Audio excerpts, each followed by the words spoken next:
Avant de vous parler de Georges, que vous connaissez tous, j'ai quand même 3 informations à donner. La première information, c'est le 16 octobre, de 18h30 à 22h, à la salle Saint-Augustin, à l'initiative de la LDH, une conférence « L'état de droit en défaut, liberté pour Georges Ibrahim Abdallah ». Il y a Noël Mamère, Jean-Louis Chalancé, qui est l'avocat de Georges Ibrahim Abdallah, et Michel Toubiana, qui est le président d'honneur de la LDH.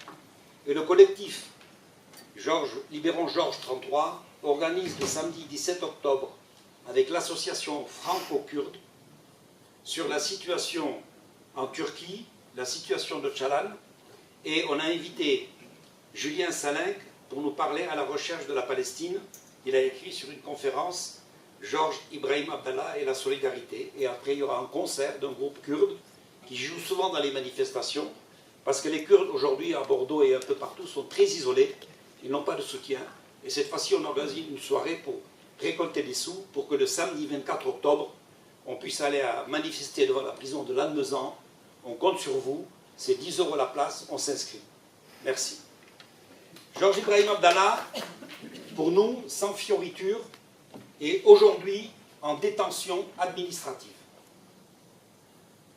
Quand on dit ça, on nous dit « vous vous trompez ». On ne se trompe pas.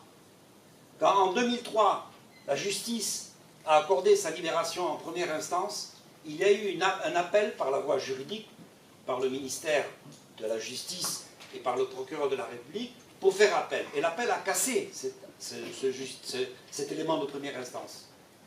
Par contre, en 2012, quand l'avocat de Georges Ibrahim Abdallah a déposé une demande de libération, en première instance, ça lui a été accordé. En appel, ça lui a été accordé. Donc, sur la justice de fond, Georges Ibrahim Abdallah est libérable depuis 2012, même si avant il était libérable depuis plus de 15-20 ans. Mais là, juridiquement, il est libérable. Que dit ce jugement? Mesure d'éloignement. Le ministère de l'Intérieur ne signe pas l'arrêté. Aujourd'hui, par un subterfuge juridique, l'avocat des parties civiles, avec la collaboration du ministère de l'Intérieur et de François Hollande et du Parti Socialiste, ont trouvé devant la Cour de cassation que tout prisonnier politique de longue durée doit faire entre 1 et 50 années de probation.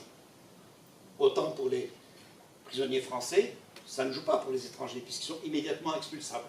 Et pour lui, c'est non. Donc aujourd'hui, à la dernière demande de mise en libération, devant la Cour de cassation, voilà ce qu'il a été dit.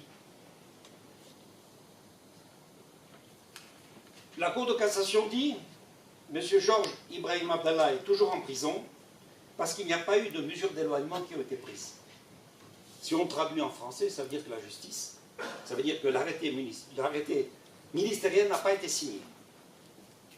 Donc aujourd'hui, CQFD, M. Abdallah est en détention administrative, comme ça se passe en Israël. Et c'est là le scandale.